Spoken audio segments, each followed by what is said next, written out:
मेरा नाम है अभिषेक और मैं आपके लिए यहाँ पे पूरा का पूरा पेपर लेकर आ चुका हूँ। ये जो पेपर होने वाला है पूरा एसएससी जीडी का पेपर होने वाला है, ठीक है। वो भी सॉल्व पेपर ये जो है 2024 का ही पेपर है, तो ऐसा नहीं है कि आपको कोई भी पुराना पेपर यहाँ पे शो कर दिया गया है, ठीक है। तो जो भी क्वेश्चंस आएंगे इससे रिलेटेड ही क्वेश्चंस आएंगे, ठीक है ना। और इतना क्लियर करते हुए समझिएगा कि हर एक क्वेश्चन का जो पैटर्न है वो same as it is GD के जो एग्जाम में आता है, पूरा का पूरा पेपर ही आपके सामने वही दे दिया गया है, ठीक है। 1 मार्च 2024 की फर्स्ट शिफ्ट का ये पेपर है। खैर, अब यहाँ पर से अगर हम लोग बात करते हैं, ठीक है ना, तो यहाँ पर से समझते हुए चलो कि पहला आपके सामने यहाँ पर दे रखा है, क्या दे रखा है कि चपला जो होता है ये किसका पर्यायवाची है। एक चीज़ को बड़े ध्यान से समझना कि चपला जो आपका हो जाता है वो किसका पर्यायवाची होता है, ठीक है। तो चपला जो है वो आपका बिजली का पर्यायवाची बोला जाता है, ठीक है ना। किसका पर्यायवाची बोला जाता है, ठीक है। तो ये आपका बिजली का पर्यायवाची बोला जाता है। तो यहाँ पर समझते हुए चलेंगे कि बिजली का जो पर्यायवाची है वो यहाँ पर चपला है। इसके एक और पर्यायवाची हो जाता है, इसको आपका विद्युत भी बोलते हैं। ये तो सभी को पता होगा कि बिल्कुल सही बात है सर, इसको विद्युत भी बोला जाता है। इसके अलावा अगर हम लोग यहाँ पे बात करते हैं तो इसको आपका तड़ित भी बोला जाता है, ठीक है ना। क्या बोला जाता है, तड़ित भी आपका बोला जाता है, ठीक है। चलिए अगला क्वेश्चन देखिए कि शिव घोर तप करते हैं। जो शिव जो घोर तप कर रहे हैं ना, तो शिव को क्या बोला जाएगा, तो सभी को क्लियर होगा कि सर शिव को जो है तपस्वी बोला जाएगा, ठीक है। समझ गए कि नहीं समझ गए, बोलेंगे सर बिल्कुल यहाँ पर शिव को क्या बोला जाएगा, तपस्वी बोला जाएगा। अगला क्वेश्चन देखिए कि पिंड गया सो मोती रह गया सो सीप। एक बात को बड़े ध्यान से समझना कि आप समुद्र की गहराई में मान लो चले गए, ठीक है ना। बोलेंगे सर बिल्कुल हम लोग समुद्र की गहराई में चलेगा। वहां जाने के बाद अगर आप देख रहे हो ना कि आपको एक सीप दिखता है, अगर उस सीप को आपने खोला, उसमें सीप को खोलने के बाद अगर उसमें मोती है तो वो आपका हो गया, वरना तो वो सीप ही है। तो कहने का मतलब ये है जो वस्तु काम आ जाए वही अच्छी, जो वस्तु काम ना है वो बेकार, ठीक है ना। तो मतलब क्या है, यहाँ पे सी वाला जो ऑप्शन है वो आपका यहाँ पे करेक्ट ऑप्शन आंसर हो जाएगा, ठीक है ना। कौन सा ऑप्शन आंसर सही होगा, तो कहेंगे सर सी वाला जो ऑप्शन आंसर है वो आपका करेक्ट होगा। योगी महाराज ने मृत्यु को जीत लिया। मृत्युंजय शक्तिशाली, अजर या फिर आपका अविनाशी, ठीक है। यहाँ पर देखो क्या लिखा हुआ है कि रेखांकित बात के लिए एक सार्थक शब्द ज्ञात कीजिए कि योगी महाराज ने मृत्यु को जीत लिया है। तो क्या हो जाएंगे, मृत्युंजय हो जाएंगे, वो शक्तिशाली हो जाएंगे, अजर हो जाएंगे या फिर आपके अविनाशी हो जाएंगे। तो यहाँ पर समझिएगा कि जो मृत्यु को जीत लेता है, जिसको कहने से जिसको पढ़ने से मृत्यु नहीं आती है, उसको आपका मृत्युंजय बोला जाता है, ठीक है। तो यहाँ पे क्या हो जाएगा, तो बोलेंगे सर यहाँ पर जो है पहला वाला जो ऑप्शन है वो आपका करेक्ट ऑप्शन आंसर होगा। शिव जी का एक मंत्र है जिसको महामृत्युंजय मंत्र भी बोला जाता है। जब उसको पढ़ा जाता है तो मृत्यु जो है वो समीप नहीं आती है। ठीक उसी तरीके से यहाँ पर भी डिस्कशन हो रहा है कि मृत्युंजय जो है वो यहाँ पर क्या होगा, हो जाएगा, जो मृत्यु को जीत लेता है उसको आपका क्या बोला जाता है, उसको आपका मृत्युंजय जो है बोला जाता है, ठीक है। क्लियर हो गया कि नहीं क्लियर हो गया। चलिए अगला क्वेश्चन देखिए। अगला क्वेश्चन आपको क्या दे रखा है, यहां पर दे रखा है कि विलोम शब्द आपको ज्ञात करना है। बैठिए आज हम मेजबान हैं, ठीक है। बैठिए आज हम मेजबान हैं। अब यहाँ पे आपको क्या बताना है कि विलोम शब्द आपको मेजबान का बताना है, ठीक है ना। क्या हो जाएगा, मेहमान होगा, ग्रामीण होगा, मंदबुद्धि होगा या फिर आपका शहरी होगा, ठीक है ना। अगर हम लोग यहाँ पे बात करते हैं तो इसका जो सही शब्द है, ठीक है ना, विलोम शब्द ज्ञात करेंगे तो मेजबान और यहाँ पर क्या हो जाएगा, मेहमान हो जाएगा, ठीक है ना। तो ए वाला ऑप्शन आंसर आपका करेक्ट होगा यहाँ पे, ठीक है। मुझे इक्षु डैश का रस पीना बहुत पसंद है। संतरा, कोकम, इख या फिर आपका सेब, ठीक है ना। चलिए जल्दी से बताइए। तो यहाँ पर समझो कि अगर हम लोग बात करते हैं तो यहाँ पर क्या हो रहा है, तो यहाँ पे जो बेसिकली हो रहा है, मुझे इक्षु, ठीक है ना, का रस पीना जो है बहुत ज्यादा पसंद है, ठीक है। अब देखो तद्भव रूप का सही विकल्प आपको बताना है। इक्षु के बारे में अगर बात करते हैं तो इसका तत्सम शब्द का रूप जो इसका तद्भव रूप होता है वो आपका क्या होता है, ईक होता है, ठीक है ना। क्योंकि ये जो है वो आपका क्या हो जाता है, यहाँ पे तत्सम शब्द हो जाता है, ठीक है ना। कैसा शब्द हो जाता है, तत्सम हो जाता है। और इसका जो तद्भव होगा वो यहाँ पर क्या हो जाएगा, तो तद्भव जो है वो आपका इक हो जाएगा, ठीक है। तो ये वाला जो है वो आपका सी वाला ऑप्शन आंसर करेक्ट होगा। अगला देखेंगे क्या है कि राम के वियोग में सीता अत्यंत थी, क्या थी, आनंदित थी, हर्षित थी, दुखी थी या फिर आपकी संतुष्ट थी। सीधी सी बात है कि राम के वियोग के बाद सीता माता कैसी हो गई थी, सीता माता जो है बहुत ज्यादा दुखी हो गई थी, ठीक है। बहुत कॉमन सा सेंटेंस है। जिसकी आशा ना की गई हो उसको क्या बोलते हैं, अगोचर, अनिवर्चनीय, अल्पज्ञ या फिर आपका अप्रत्याशित, ठीक है।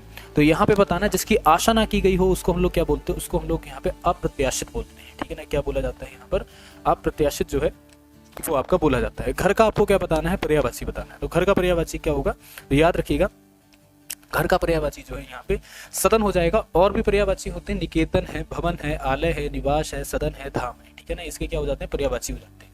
तो यहाँ पर क्या हो जाएगा, सदन हो जाएगा, ठीक है। घाट घाट का पानी पीना, ठीक है ना। क्या हो जाएगा, घाट घाट का पानी पीना। इसका मतलब क्या होता है, तो यहाँ पे अगर बात करेंगे कि हर प्रकार का अनुभव होना, ठीक है।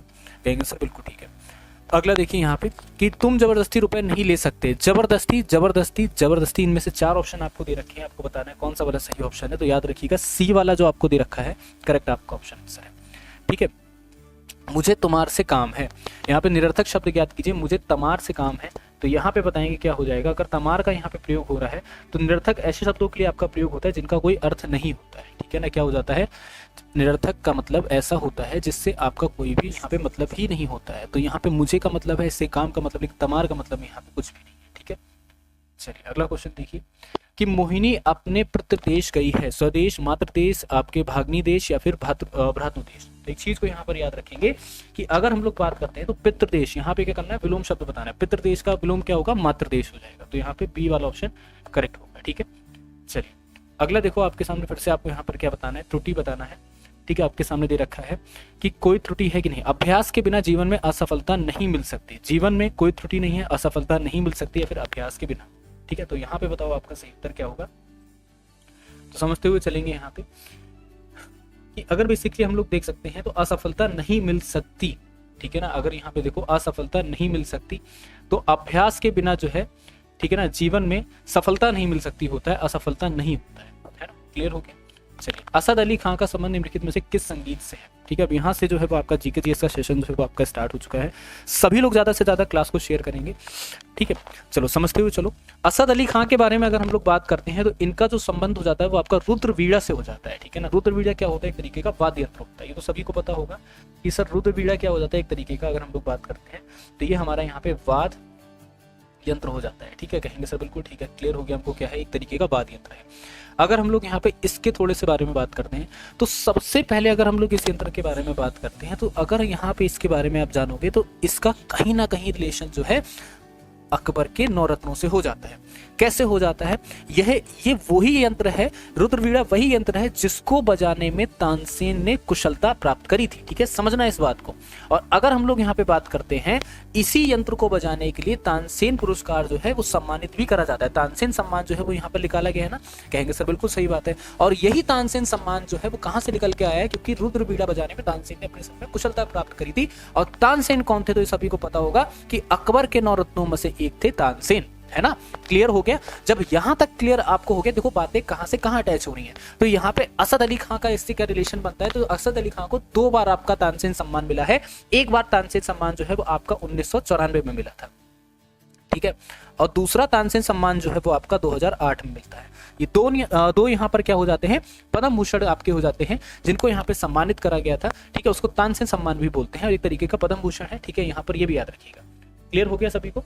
चलिए, आत्मदोषापूर्ण विरुद्ध मौलिक अधिकार यह सुनिश्चित करता है कि किसी भी व्यक्ति को न्यायालय में साक्ष्य देने के लिए बाध्य नहीं किया जा सकता है, किसी भी व्यक्ति को किसी दूसरे के खिलाफ गवाही देने के लिए बाध्य नहीं किया जा सकता है, किसी भी व्यक्ति को अपराध स्वीकार करने के लिए बाध्य नहीं किया जाता है, या फिर किसी भी व्यक्ति को अपने विरुद्ध गवाह बनने के लिए बाध्य नहीं किया जा सकता है, ठीक है। तो यहाँ पर समझो आत्मदोषारोपण के विरुद्ध मौलिक अधिकार क्या सुनिश्चित करेगा। चलिए देखो, होता है क्या है कि आत्म दोषारोपण के विरुद्ध अगर हम लोग मौलिक अधिकारों के बारे में बात करते हैं तो किसी व्यक्ति को अपने विरुद्ध गवाह बनाने के लिए बाध्य नहीं किया जा सकता है। इस चीज को याद रखना। और ये कहाँ लिखा हुआ है, तो आर्टिकल 20 में जो है वो आपका लिखा हुआ है। और इंडियन कॉन्स्टिट्यूशन में अगर बात करते हैं तो पार्ट 3 से आर्टिकल 12 से लेके आपके आर्टिकल 35 के बीच में इसका जो है वो यहाँ पे वर्णन भी करा गया है, ठीक है। और ये जो लिया गया है, कहाँ से लिया गया है, ये आपका अमेरिका के संविधान से लिया गया है, ठीक है। इस चीज को भी आप लोग यहाँ पर याद रखिएगा कि ये जो आपका लिया गया है, ठीक है, ये जो मौलिक अधिकार लिया गया है कहाँ से लिया गया है, तो ये आपका अमेरिका के संविधान से इस मौलिक अधिकार को आपका लिया गया है, ठीक है। और किसमें है, तो पार्ट 3 में आपका इसका वर्णन मिलता है। और पार्ट 3 में भी अगर हम लोग यहाँ पे बात करते हैं तो कहाँ से कहाँ तक आपका वर्णन मिलता है, तो आपके आर्टिकल 12 से लेकर आपका आर्टिकल जो है 35 तक जो है इसका यहाँ पे वर्णन जो है देखने को मिलता है, ठीक। निम्नलिखित में से किसने राष्ट्रीय खेल 2023 में राजा भालिंदर सिंह ट्रॉफी जीती थी, हरियाणा, केरल, महाराष्ट्र या फिर आपका सर्विसेंस, ठीक है ना। चलिए जल्दी से बताइए।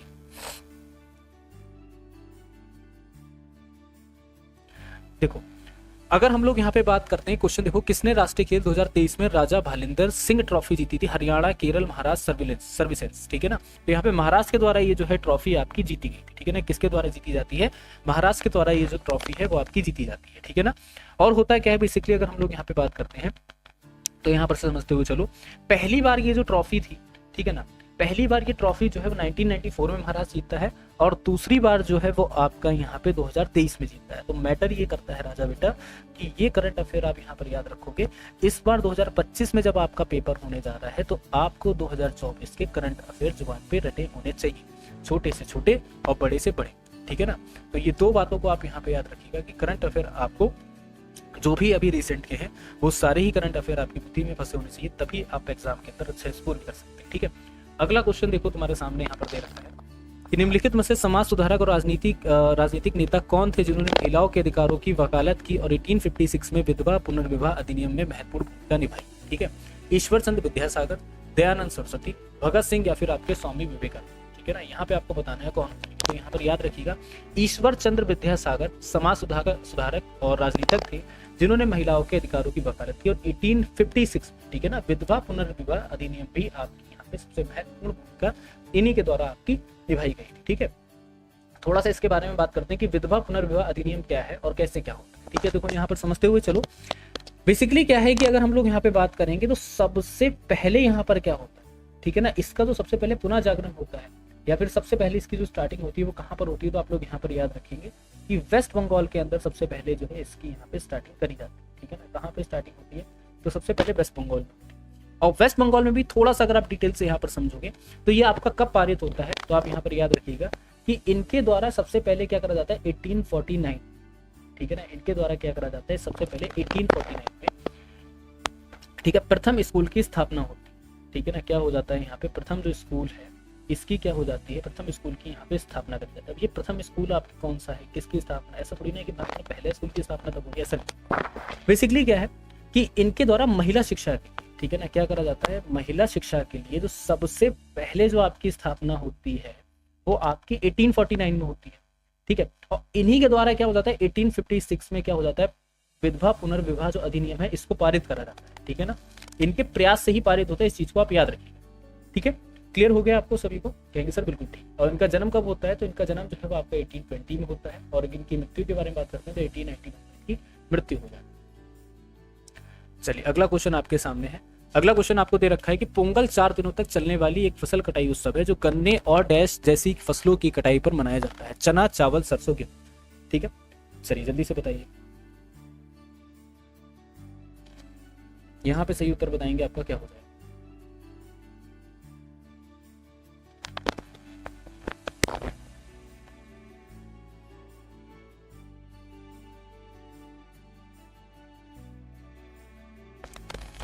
चलो, पोंगल 4 दिनों तक चलने वाला एक आपका फसल कटाई उत्सव है जो गन्ने और डैश जैसी फसलों की कटाई पर मनाया जाता है। चना हो गया, चावल हो गया, सरसों हो गया, गेहूं हो गया। ठीक है, पोंगल के बारे में अगर हम बात करते हैं जो कि आपका गन्ना और चावल के यहाँ पर क्या होता है कटाई पर मनाया जाता है। ठीक है, अब यहाँ पर समझो क्या होता है। बेसिकली अगर हम लोग यहाँ पे बात करते हैं, ये जो है यहाँ पर क्या हो जाता है, इसको मनाने में सबसे पहली चीज जो पारंपरिक रूप होता है उसमें यहाँ पे सूर्यदेव को और इंद्रदेव को, ठीक है, और जानवरों को यहाँ पर क्या करा जाता है योगदान दिया जाता है। ठीक है ना, समझना यहाँ तक, उनको धन्यवाद करा जाता है। और पोंगल मनाया कहाँ पे जाता है, पोंगल जो है बेसिकली आपका तमिलनाडु। ठीक है, पहली चीज आप लोग यहाँ पर याद रखेंगे कि पहला कहाँ पर मनाया जाता है, तो पहला जो है वो आपका तमिलनाडु मनाया जाता है। ठीक है, दूसरा ये वहाँ का जो दक्षिण, ठीक है ना, जो भी साउथ इंडिया का पार्ट है वहां पर जो है पोंगल आपका मनाया जाता है। ठीक है ना, क्या हो जाता है साउथ इंडिया के पार्ट में जो है वो आपका पोंगल मनाया जाता है। ठीक है ना, और ये बेसिकली तमिल लोगों के द्वारा ही मनाया जाता है। ठीक है, आप ये भी याद रखिएगा ये किनके द्वारा मनाया जाता है, तो ये आपका तमिल लोगों के द्वारा ही ये जो त्योहार है वो आपका मनाया जाता है। ठीक है ना,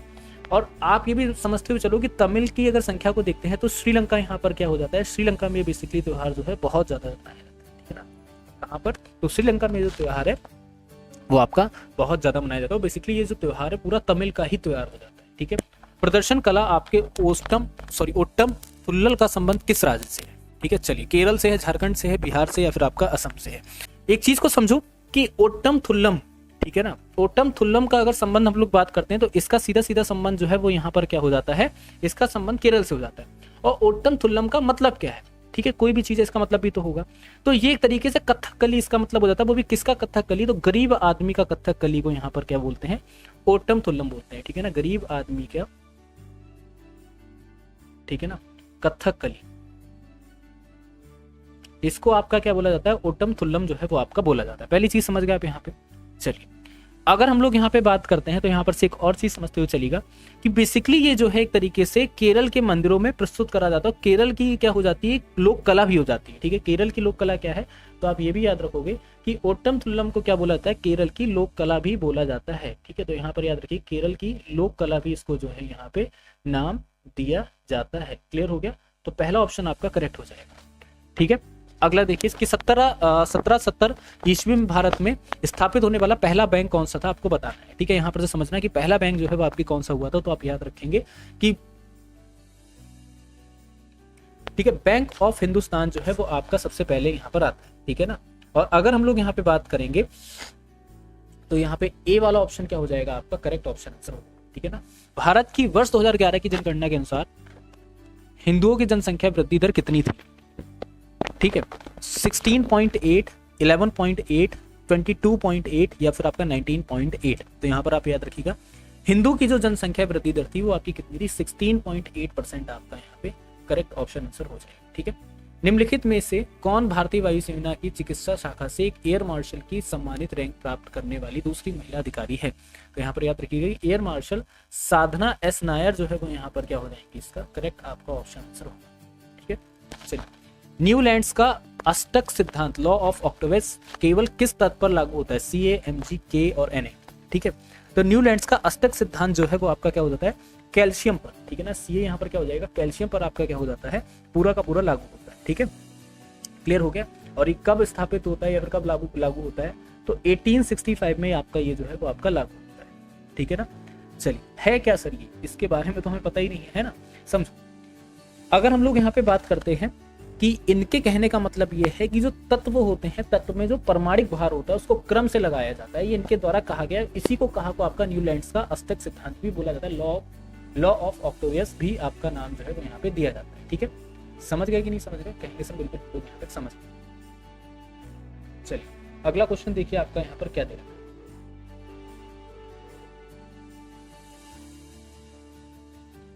तीव्र औद्योगिकीकरण भारत की निम्नलिखित में से किस पंचवर्षीय योजना का मुख्य उद्देश्य था?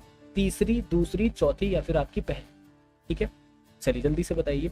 तीव्र औद्योगिकीकरण भारत की दूसरी पंचवर्षीय योजना का क्या था यहाँ पे मुख्य उद्देश्य था? तो यहाँ पर क्या हो जाएगा? बी वाला ये जो आपको दे रखा है ये आपका यहाँ पे करेक्ट ऑप्शन आंसर होगा। ठीक है, निम्नलिखित में से किस भारतीय राज्य ने वर्ष 2023 में LACCMI योजना की शुरुआत की है? गुजरात, उत्तराखंड, मध्य प्रदेश या फिर आपका उड़ीसा? ठीक है, चलिए जल्दी से बताएंगे कि निम्नलिखित में से किस भारतीय राज्य ने वर्ष 2023 में LACCMI योजना की शुरुआत आपकी की है? चलो अगर हम लोग यहाँ पे बात करते हैं तो LACCMI जो आपकी योजना है इसकी शुरुआत, इसका फुल फॉर्म क्या है कि लोकेशन एक्सेसिबल मल्टी मॉडल आपका इनिशिएटिव। ठीक है ना, क्या हो जाती है इसकी पूरी फुल फॉर्म हो जाती है, और किसके द्वारा? उड़ीसा के द्वारा जो है वो आपकी स्टार्ट करेंगे। ठीक है, चलिए निम्नलिखित में से कौन जनवरी 2023 में नियुक्त किए गए उप राष्ट्रीय सुरक्षा सलाहकार हैं? अजित डोभाल, नेहचल संधू, राजीव गौबा या फिर पंकज कुमार सिंह? तो यहाँ पे बताना है कि निम्नलिखित में से कौन 2023 में नियुक्त किए गए उप राष्ट्रीय सुरक्षा के आपके सलाहकार हैं? तो आप याद रखिएगा कि पंकज कुमार जो है यहाँ पर, पंकज कुमार सिंह जो है वो करेक्ट ऑप्शन आंसर हो जाएंगे। ठीक है, चलिए कौन से? तो आप यहाँ पर ये भी याद रखिएगा BSF के। ठीक है, यहाँ पर ये भी आप याद रखेंगे किसके? तो ये आपके BSF के हो जाते हैं। ठीक है, BSF के महासचिव हैं। ठीक है, 29वें महासचिव। चलिए अगला देखिए, एशियाई खेल 2018 के उद्घाटन समारोह में ध्वज वाहक निम्नलिखित में से कौन थे? रानी रामपाल, नीरज चोपड़ा, दीपक कुमार या फिर आपके संजीव राजपूत? तो यहाँ पर याद रखिएगा नीरज चोपड़ा क्या हो जाते हैं यहाँ पे करेक्ट आपके ऑप्शन आंसर होंगे। चलिए अगला देखिए कि फ्री स्टाइल कुश्ती में निम्नलिखित में से किस स्थिति में एक पहलवान को 3 अंक प्रदान किए जाते हैं? अधिक ऊंचाई से थ्रो करने पर, दूसरी प्रतिद्वंदी का जमीन से संपर्क टूट जाना, या फिर आपका यहाँ पे प्रतिद्वंदी को जमीन पर दबा कर रखना, प्रतिद्वंदी को खतरे में डालना, या फिर प्रतिद्वंदी को तत्काल खतरे में लाना? तो यहाँ पर बताइए कि आपका जो सही उत्तर है वो आपका क्या हो जाएगा? तो याद रखेंगे प्रतिद्वंदी को तत्काल खतरे में लाना यहाँ पर क्या हो जाता है? करेक्ट आपका ऑप्शन आंसर हो जाएगा। अगला देखिए, अब यहाँ पर से जो है वो आपका रीजनिंग का सेशन आ चुका है। रीजनिंग के सेशन डिस्कशन करते हैं, फिर रीजनिंग सेशन में बात करते हैं। AQM, DTP, GWS और JZV और क्वेश्चन मार्क, आपको बताना है इनके बीच का रिलेशन। एक चीज को बड़े ध्यान से समझना है क्या इस चीज को, वो यहाँ पर देखो। ठीक है, अगर हम लोग यहाँ पे बात करते हैं तो यहाँ पे क्या रिलेशन हो रहा है, क्या रिलेशन नहीं हो रहा है भाई? A से QM हमने यहाँ पर लिख दिया। A से अगर D तक में हम लोग यहाँ पर देखेंगे तो कितना हो रहा है? प्लस का 3 ही तो हो रहा है। बोलेंगे सर बिल्कुल प्लस का 3 हो रहा है। D से G तक में देखेंगे तो कितना हो रहा है? प्लस का 3 हो रहा है। बोलेंगे सर बिल्कुल सही बात है, प्लस का 3 हो रहा है। C से J में भी क्या हो रहा है? आपका प्लस का 3 हो रहा है। तो यहाँ पर भी तो प्लस का 3 करेंगे। बोलेंगे सर बिल्कुल प्लस का 3 करेंगे। प्लस का 3 करने पर आपका M हो जाएगा। या तो ये वाला ऑप्शन आपका सही होगा या फिर ये वाला ऑप्शन सही होगा। ठीक है, अब देखो जरा एम से अगर पी तक जा रहे हैं तब भी तो प्लस का 3 ही कर रहे हैं, बोलेंगे सर बिल्कुल सही बात है। पी से एस तक जा रहे हैं तब भी तो आपका प्लस का 3 कर रहे हैं, एस से वी तक जा रहे हैं तब भी आपका प्लस का 3 कर रहे हैं, तो वी से भी प्लस का 3 ही तो करेंगे, और वी से जब प्लस का 3 कर देंगे क्या हो जाएगा, वाई। तो मतलब एम सी वाई जो है वो आपका यहाँ पे करेक्ट ऑप्शन आंसर हो जाएगा। ठीक, समझ गए कि नहीं समझ गए, बोलेंगे सर बिल्कुल हम लोग यहाँ तक समझ गए। अगला क्वेश्चन देखिए क्या है, अंग्रेजी शब्दकोश के हिसाब से इसको आपको यहाँ पे लगाना है। ठीक है, 5 ऑप्शन आपके सामने है, कंटेक्स्ट, कंटेंट, कंटेस्ट, कंटेंट या फिर आपको कॉन्टेप्ट। ठीक है, इन पांचों को यहाँ पे क्या करना है, जो हमारी इंग्लिश डिक्शनरी है उसके आधार पे यहाँ पे आपको लगाना है, और लगाकर बताएंगे कि जो हमारा सही उत्तर है वो आपका क्या होगा। एक चीज को बड़े ध्यान से याद रखो कि अगर हम यहाँ पे देख रहे हैं CONTE तो सभी में है, बोलेंगे सर बिल्कुल, फिर X है, फिर N है, फिर S है, फिर N है, M है, तो मतलब फिफ्थ वाला तो आपका पहले नंबर पर होगा। ये आप ऑप्शन से देखकर ही समझ जाओगे कि पहले फिफ्थ वाला आ जाएगा, जिसको हम लोग क्या करेंगे, कंटेम्प्ट जो है इसको हम लोग यहाँ पे लिखेंगे। ठीक है, और फिर जो है वो आपका फोर्थ वाला आ जाएगा, मतलब कंटेंट जो है वो आपका यहाँ पे फोर्थ नंबर पर हो जाएगा, और कंटेंट जो है, ठीक है ना, कंटेंट आपका यहाँ पर हो जाएगा। तो 5 4 2 मतलब बी ऑप्शन होगा या फिर आपका सी वाला होगा। ठीक है, थर्ड नंबर पर आपका क्या हो जाएगा, कंटेस्ट हो जाएगा। ठीक है ना, सॉरी हाँ, फोर्थ नंबर पर आपका जो है वो यहाँ पे कंटेस्ट हो जाएगा। कैसे कंटेस्ट होगा, देखो यहाँ पे एस आ रहा है, यहाँ पे एक्स आ रहा है, तो मतलब एस वाला आपका पहले आ जाएगा, 1 वाला आपका लास्ट में होगा। तो यहाँ पे जो आपका सही उत्तर है वो आपका क्या बनेगा, बोलेंगे सर बी वाला जो है वो हमारा करेक्ट ऑप्शन आंसर हो जाएगा। ठीक है, कश्मीर का रिलेशन यहाँ पर किससे दे रखा है, तो कश्मीर का जो रिलेशन यहाँ पर दिया गया है वो क्या बोला जा रहा है, कश्मीर जो है पृथ्वी का स्वर्ग कहा जाता है, कुल्लू देवताओं की घाटी कहा जाता है। तो दार्जिलिंग यहाँ पर क्या होगा, ठीक है, तो यहाँ पर याद रखना दार्जिलिंग जो है वो पहाड़ियों का शहर बोला जाता है। किसका शहर बोला जाता है, तो दार्जिलिंग जो है वो यहाँ पर पहाड़ियों का शहर जो है उसको बोलते हैं। ठीक है, अब प्रश्न चिन्ह आपको दे रखे हैं, पहले वाले चिन्ह में देखिए एरो जो है वो यहाँ पर नीचे है। ठीक है, फिर आपका एरो इस तरीके से होता है, 2 एरो हो जाते हैं, फिर ऊपर हो जाता है, 3 एरो हो जाते हैं। तो इधर की तरफ आपका होगा ना, तो इधर की तरफ जब आपका होगा तो टोटल आपके कितने एरो हो जाएंगे, तो टोटल आपके 4 एरो हो जाएंगे। डी वाला जो है वो आपका करेक्ट ऑप्शन आंसर हो जाएगा। क्लियर, चलिए 84, 55, 86, 49, 90 क्वेश्चन मार्क के प्लेस पे बताओ कि हमारा जो सही उत्तर है वो क्या होगा। बहुत आसान है, 89, ठीक है ना, 84 से 55 तक जाओगे कितना माइनस हो रहा है, तो बोलोगे सर माइनस का 29 हो रहा है। 55 से 86 तक जाओगे कितना हो रहा है, प्लस का 31 हो रहा है। 86 से 49 तक अगर आप जाओगे तो कितना हो रहा है, माइनस का 37 हो रहा है। ठीक है ना, क्या हो रहा है, माइनस का 37 हो रहा है। और 49 से अगर 90 तक जाओगे तो क्या हो रहा है, प्लस का आपका 41 हो रहा है। तो 90 से आप क्या करते हो भाई, देखो अभाज्य संख्या आपकी 29 है, अभाज्य संख्या आपकी 31 है, अभाज्य संख्या आपकी 37 है, अभाज्य संख्या आपकी 41 है। इसके बाद आपकी अभाज्य संख्या कौन सी होनी चाहिए, क्या 13 हो सकती है, बोलेंगे नहीं सर, क्योंकि 29, 31, 37, 41 इसमें क्या हो रहा है, नंबर जो है वो आपके बढ़ रहे हैं, 13 तो नहीं हो सकता है। क्या 54 और 50 आपकी अभाज्य संख्या है, बोलेंगे सर नहीं है। तो बचा वो ऑप्शन कौन सा है, 47 जो है वो आपका सही उत्तर हो जाएगा, और यही आपका यहाँ पे करेक्ट ऑप्शन आंसर भी होगा। ठीक है, क्लियर हो गया कि नहीं क्लियर हो गया, जरा ये बताइए। अगले क्वेश्चन पे बढ़ते हैं। अगला क्वेश्चन देखिए क्या दे रखा है,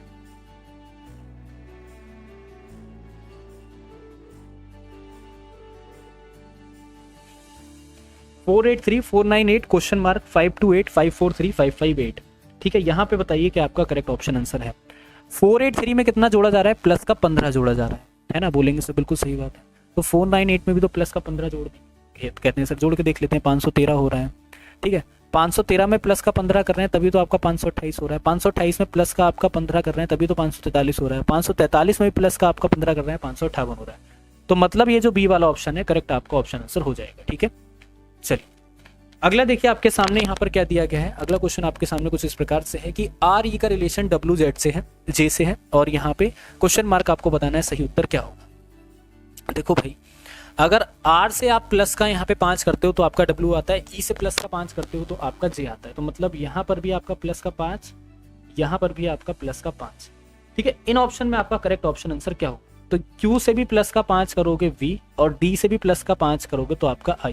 तो मतलब C वाला जो ऑप्शन है वो हमारा यहाँ पे करेक्ट हो जाएगा। ठीक है, अब आपसे यहाँ पर क्या पूछा जा रहा है, अब आपसे पूछा ये जा रहा है कि भाई ये बताओ कि इसका जो यहाँ पे दर्पण, ठीक है ना, दर्पण छवि आपको बताना है क्या है।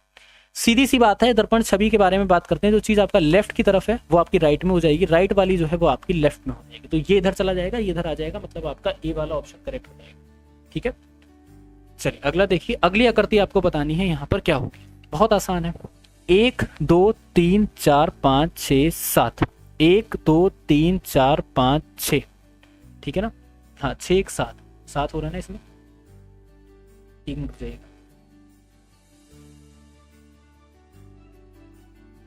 जाएगा, कहीं पे मिस्टेक हो रही है थोड़ी सी। देखो 1 2 3 4 5 6 7 8, हाँ ठीक है, 1 2 3 4 5 6 7, 1 2 3 4 5 6, 1 2 3 4 5, तो इसके बाद 4 वाली आकृति आएगी, तो 1 2 3 4 5 ये नहीं हो सकती है, 1 2 3 4, तो मतलब बी वाला ऑप्शन आपका करेक्ट हो जाएगा। ठीक है, चलिए होटल्स का रिलेशन आपका INUDMR से है, इन्वेस्ट का रिलेशन आपका पूछा जा रहा है आपका किससे होगा। ठीक है, बहुत आसान है। H से अगर माइनस का 1 करते हैं तो कितना हो जाता है, H से माइनस का 1 करने पर आपका I होता है, O से माइनस का 1 करने पर आपका N होता है, T से माइनस 1 करने पर आपका U होता है, E से माइनस 1 करने पर आपका D होता है। तो मतलब अगर हम लोग यहाँ पे देखेंगे तो -1 का जो प्रोसेस है पूरा का पूरा आपका चल रहा है। ठीक है ना, क्या चल रहा है आपका, -1 का जो प्रोसेस है पूरा का पूरा यहाँ पे चल रहा है। तो इसके बाद में इन्वेस्ट में भी तो सेम थिंग आपकी अप्लाई होगी कि नहीं होगी। तो I से माइनस का 1 करेंगे, N से माइनस का 1 करेंगे, B से माइनस का 1, E से माइनस 1, S से T। ठीक है, पूरे में -1 का सीरीज चलाएंगे। एक मिनट रुक जाना, कहीं मिस्टेक हुआ है, -1, अच्छा प्लस का 1 है एक जगह। ठीक है, अब -1, अरे नहीं गलती हो गया, तो H से आपका प्लस का 1, O से माइनस का 1, T से प्लस का 1, -1 प्लस 1 -1, अच्छा ये वाला चल रहा है आपका -1 प्लस 1 -1 प्लस 1 -1। ठीक है, तो I से +1 कर देंगे, क्या हो जाएगा हमारा J, N से -1 करेंगे होगा M, B से अगर +1 करेंगे तो होगा W। तो यहाँ पर आपका क्या निकल के आ जाएगा, तो ऑप्शन ए वाला जो है वो हमारा करेक्ट ऑप्शन आंसर होगा। ठीक है, चलिए सोल्ड को आपका क्या करा जाता है, OJHY लिखा जाता है। तो कूट भाषा में टेस्ट जो है उसको आपका क्या लिखा जाएगा, तो S से अगर हम लोग यहाँ पे क्या करते हैं -4 करते हैं। ठीक है, तो क्या हो जाता है O, और O से हम लोग क्या करते हैं -5 करते हैं, क्या हो जाता है J। यहाँ पे -4 कितना हो जाता है आपका H, और D से हमारा क्या हो जाता है -5, मतलब हमारा यहाँ पे Y। ठीक है ना, OJHY हो जाता है। तो टेस्ट में भी तो सेम प्रोसेस होगा, -4 कितना करेंगे तो आ जाएगा आपका P। ठीक है, और E से क्या कर देंगे हम लोग यहाँ पे माइनस का आपका 5 कर देंगे, तो क्या हो जाएगा आपके पास Z हो जाएगा। ठीक है, और S से आपका -4 करेंगे तो आपका O हो जाएगा, और T से माइनस का आपका 5 करेंगे तो कितना हो जाएगा O हो जाएगा। PZOO जो है वो हमारा यहाँ पे करेक्ट ऑप्शन आंसर होगा। ठीक है, चलिए अगला क्वेश्चन देखेंगे हमारे सामने क्या है, PMMDOO-SSSJW। ठीक है, यहाँ पे आपको बताना है कि हमारा जो सही उत्तर है वो आपका क्या। चलिए जल्दी से बताइए।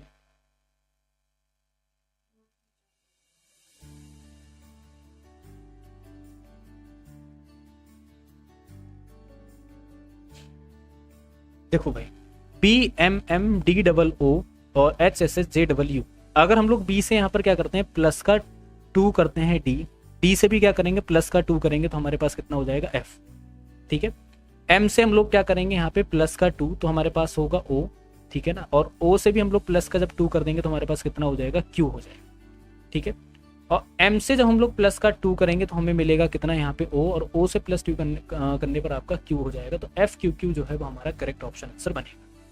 ठीक है, समझ गए कि नहीं समझ गए, कहेंगे सर बिल्कुल समझ गए। क्लियर हो गया यहाँ तक आप लोग को। चलिए अगला क्वेश्चन देखिए,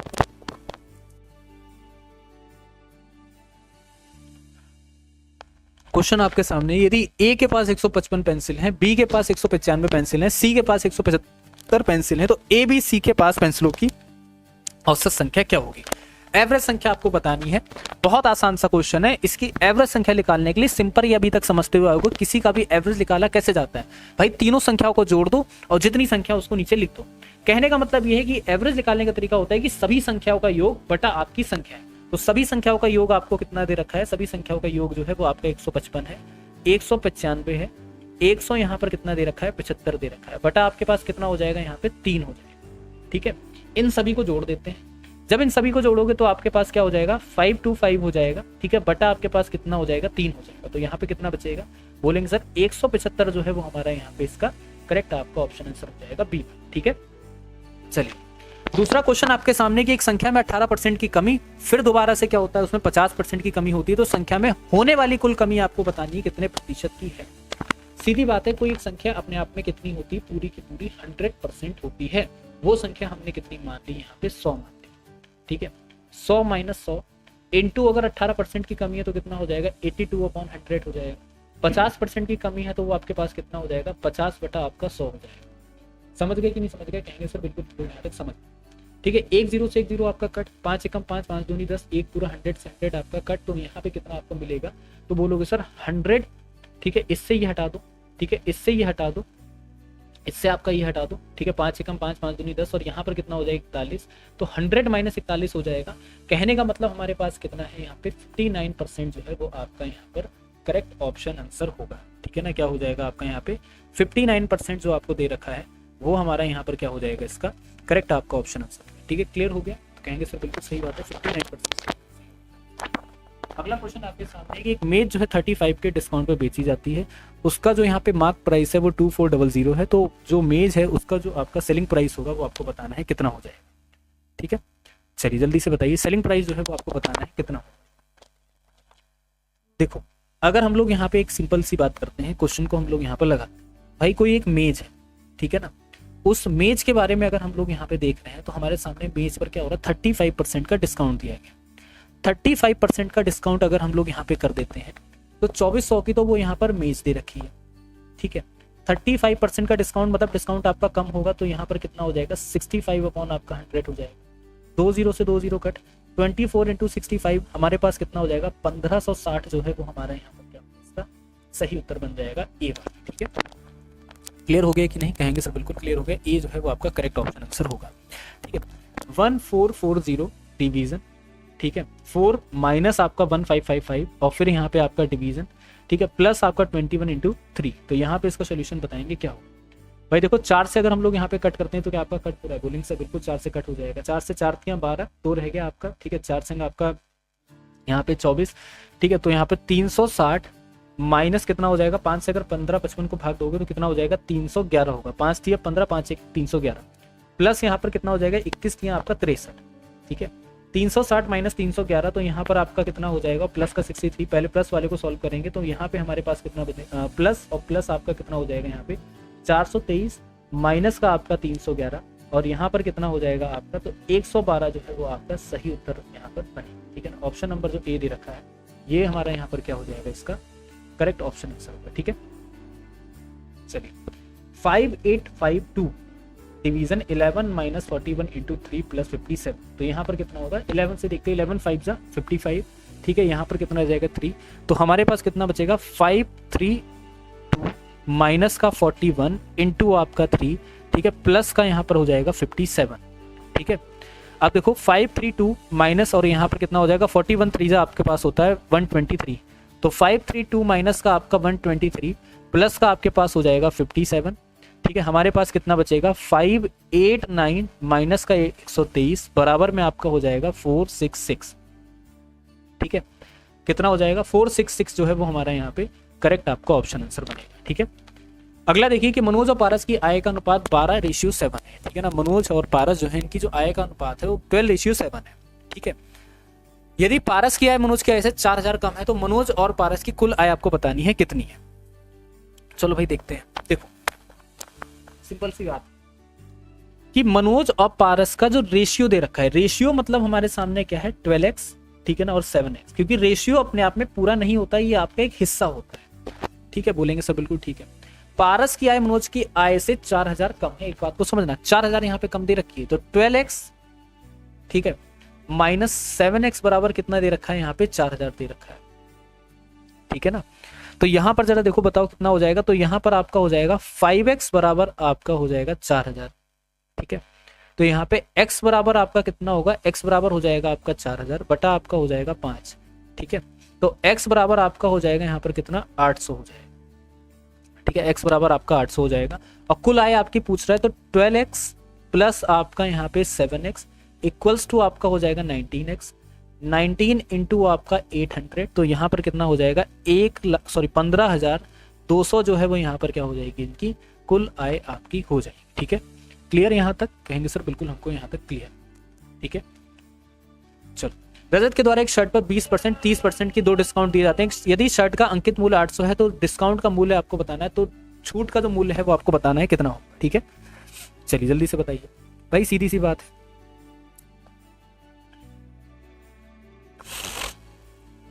800 रुपए की शर्ट है, 2 डिस्काउंट अगर हमने दे दिया तो यहाँ पे क्या लिख दिया 80/100, और यहाँ पर क्या लिख देते हैं 70/100। ठीक है। 1 0 1 0 यहाँ पे कट, 2 0 आपके कट, 8 सत्ते आपका 56, 8 8 64, तो मतलब हमारे पास कितना हो जाएगा यहाँ पे, तो जो निकल के आ जाएगा 448 निकल के आ जाएगा, ठीक है। और 448 माइनस आपका कितना हो जाएगा 800, 800 माइनस आपका 448, तो इक्वल्स टू आपके पास कितना बचेगा 352 जो है वो आपका यहाँ पे करेक्ट आपका ऑप्शन आंसर बचेगा, ठीक है। चलिए क्लियर हो गया सभी को यहाँ तक। 44 जारों का क्रय मूल्य 24 जारों के विक्रय मूल्य के बराबर है, इस लेन देन में कुल लाभ का परसेंटेज जो है वो आपको बताना है कितना है, ठीक है। इसका जो आंसर है वो आप लोग यहाँ पे कमेंट करेंगे कि सर ये हो जाएगा या फिर ये हो जाएगा, ठीक है ना।